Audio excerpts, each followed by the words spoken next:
Hello my beautiful bookish besties, welcome back to my channel. If you're new here, my name is Liv and today we are going to be chatting all about my May reading plans.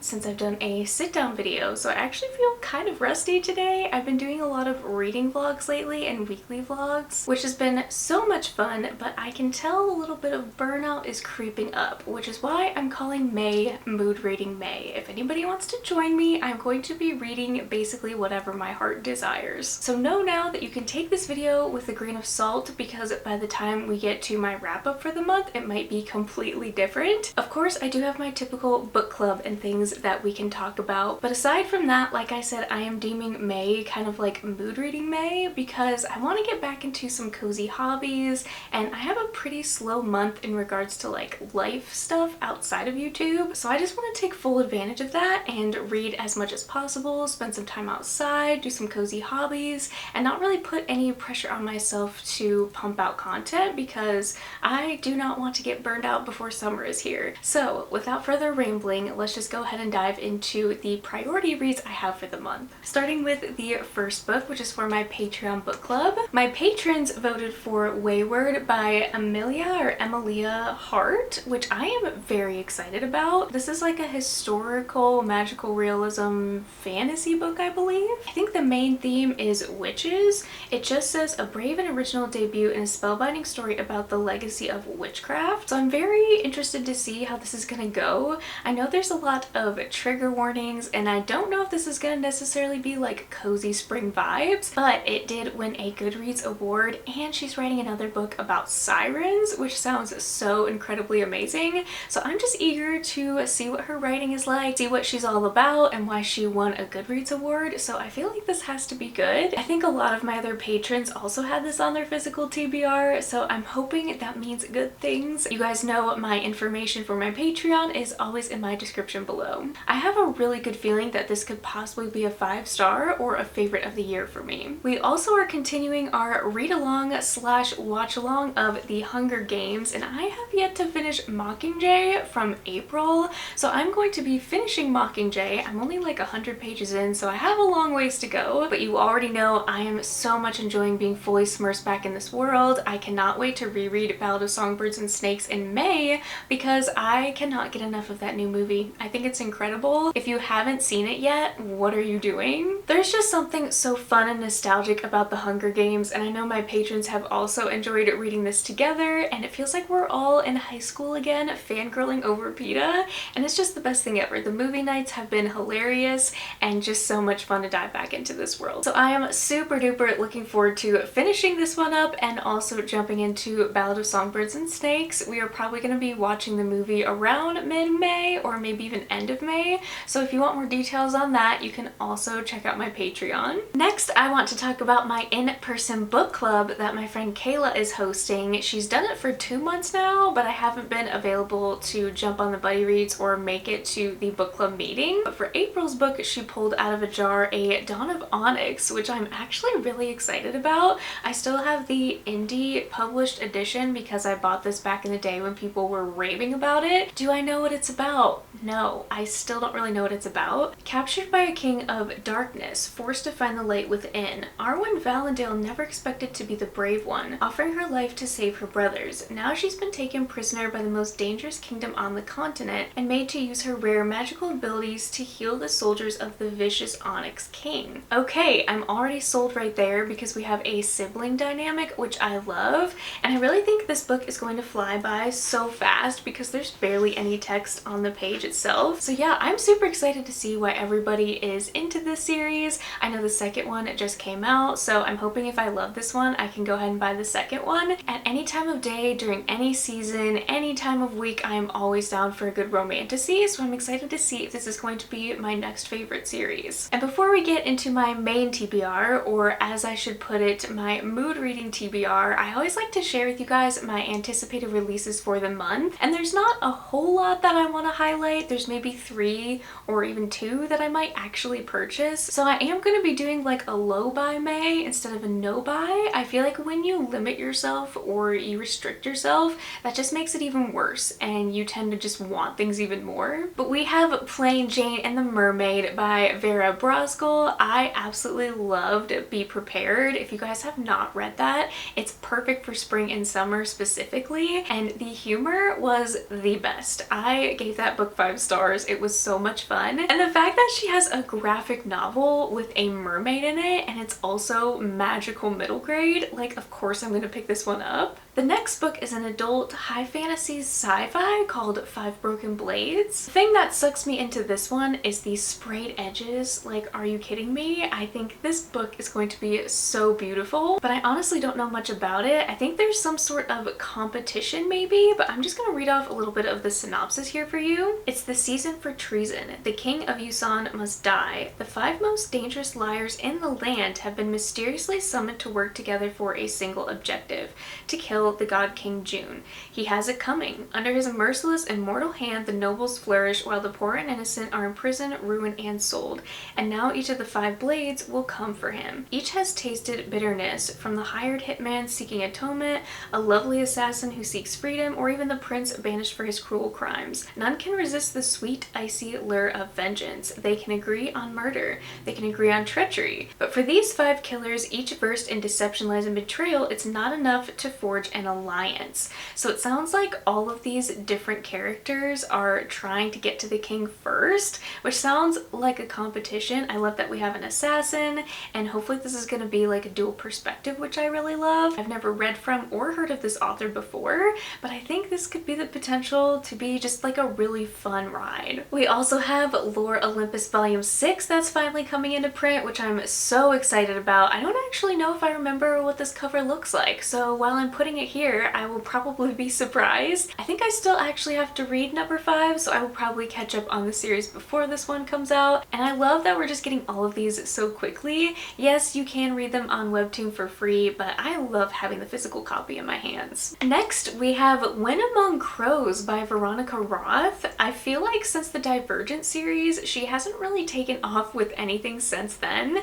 so I'm extra excited to read this. I love the cover. I still don't know much about it, but I love that she continues to write sci-fi fantasy to this day, because I feel like Divergent was just really nostalgia and a fun time.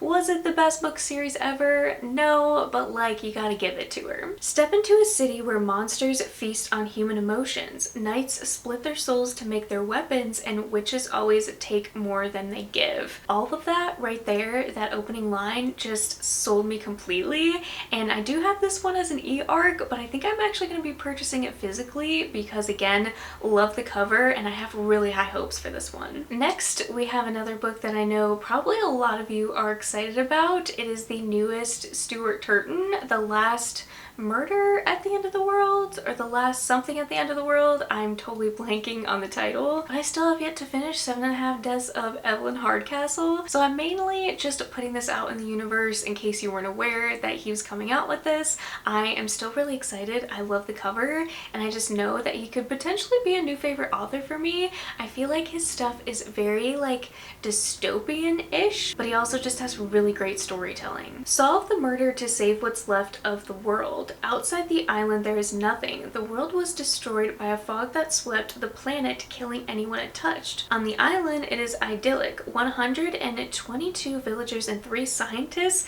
living in peaceful harmony. The villagers are content to fish, farm, and feast, to obey their nightly crew, until the horror of the islanders. One of their beloved scientists is found brutally stabbed to death. So maybe it's like a typical murder mystery, but I love how we have this like deadly fog mixed in. I think that's just such a unique concept. We also have Ruth Ware's new book coming out called One Perfect Couple, and I am so stoked for this one, especially because it's a summary book. I have not read a Ruth Ware in a really long time. I actually skipped The It Girl and 0 Days because I was hearing iffy things. I really loved The Turn of the Key, but I just haven't really read anything since then. So it's been a hot minute, probably 3 or 4 years since I've read one of her books. So I'm crossing my fingers this will be the book that I need to get back into her writing. Next we have a young adult romantasy, which is the start to a new series called The Temptation of Magic. As an Imperial, Nicole has the ability to kill any deadly supernatural, but if her power ever awakened, the Wake, the organization that governs supernaturals, would force her to be their loyal huntress, or kill her, like they did her mother. To stay safe, Nicole hides in a small university town, convinced the mythological art collection at a local manor contains a final message from her mother. But before she can study it, Cayenne McCarter, the Wake's most skilled Imperial, arrives on his own hunt. It sounds like we have a hunter and huntress story, or enemies to lovers, but it also sounds like we are going to experience a very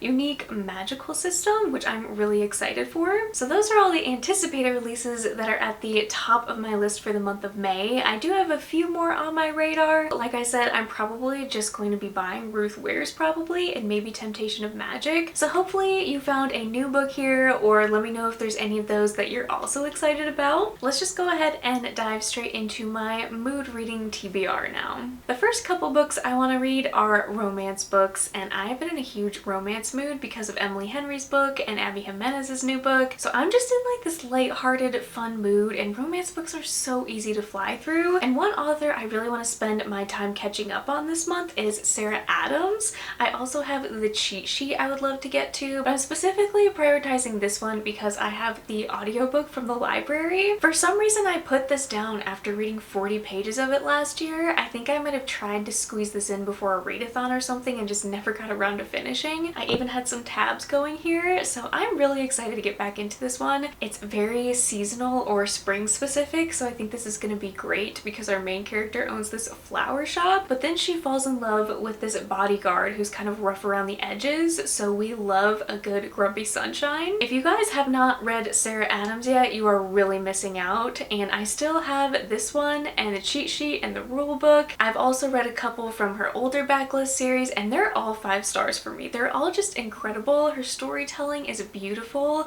and you guys need to get on Sarah if you haven't read her books. I'm also going to be reading Ready or Not, which I think I put in last month's TBR, but I still have yet to read this. Obviously it's going to be perfect for spring, and I feel like going into June we're all going to be ready for summer, so I need to squeeze this one in if I can. This one is like a best friend's brother unplanned pregnancy kind of trope. I don't think I've read a trope like that before, and especially not anything with pregnancy in it, so I don't know if it's going to be my favorite trope or not. The next book I want to read is one that I want to continue a series in, but also is going to be like my top mystery thriller I'm going to reach for if I'm in the mood, and that is Killer Instinct by Jennifer Lynn Barnes. I really enjoyed The Naturals. I think I read it in 2 days. It was so incredibly easy to fly through, and that ending had me shook. This series is a lot darker than I ever anticipated it to be, and I loved it for that reason. We basically have all of these kids that have very special abilities, aka they're super smart, and they all have different ways in which they observe serial killers or just people in general, so they've kind of banded together to help solve murders. I've only seen a couple episodes of Criminal Minds, but now after reading this series and really getting into it, I feel like I need to go back and watch that show. And of course, my biggest stack of mood reading is going to be fantasy for sure. I'm slowly getting back into that fantasy mood. I read so many mystery thrillers the past couple months, and I am just craving a good fantasy. One specifically that I must read, it's at the top of my priority list. I've been rewatching the Lord of the Rings franchise, and so I finally want to read The Hobbit for the first time ever. This has been on the past 1 or 2 TBRs, but I don't even care. It's going to continue to go on TBRs until I read this. I feel like I don't need to explain what The Hobbit is about, but I've never even read the Lord of the Rings series, and I feel like this is a little less daunting to start with. The Hobbit and Lord of the Rings is a lot of what our fantasy stems from today. J.R.R. Tolkien is just so amazing. He is a mastermind. I just know I'm gonna fall in love with this story all over again, and I seriously cannot wait. Hobbits in the Shire are like the perfect springtime vibe. I always wanted to read this in winter because it's a little bit more of like a higher fantasy, but the more I got to thinking, I was like, no, I think I need to actually wait to read this in spring. So I'm so incredibly excited to finally say I've read The Hobbit after it being one of my favorite like movies of all time. Another series I would love to continue is, I think it's called called The Regency Tales by Olivia Atwater, but I recently read Half a Soul and I loved it. I gave it 5 stars. It was incredible. So I immediately bought 10,000 Stitches, and if you know me, I'm not great with series. So I'm going to be reading this in May because I don't want to forget anything about Half a Soul before I dive back into the series. And these are so short and quick and easy. These are such simple yet wholesome and whimsical stories. Yes, the Regency romance, but also on the other hand, half of the book there was this whole other subplot that had to do with the plague and just really pulled at my heartstrings. The characters were just so wholesome and so good, and if I can encourage you to read any of these books on my TBR with me, read Half a Soul in May because I promise you will not regret it. Speaking of Regency romance, I have The Herb Witch's Apprentice, which is actually an indie published book, but this is a beautifully illustrated hardcover that you can actually buy on Amazon right now. But I know all of this series, or all of her books I believe, are on Kindle Unlimited. But when I tell you this is going to be the perfect spring book, it's going to be the perfect spring book. It's about this witch who is trying to hide her magic. I believe she ends up falling in love with the prince, and it just sounds like a really sweet, wholesome story. I've not heard of this author before, but one of my friends shared it with me. But this just sounds so sweet and beautiful, and I just love when authors illustrate their own books. I think it just makes it come alive so much more, and you kind of get more of their personality from it. So this is just going to be a really fun, quick read, and I'm just always excited to support indie authors. And the fact that this book is as beautiful as it is, I mean, come on, I could not resist picking this one up. I also think this book and the story is really going to get me in the mood for the new Bridgerton season we have coming in just a couple weeks. Another series that I'm so glad is getting some traction because, again, it's another indie published author, which I believe her hardcovers are going to come into the store very, very soon.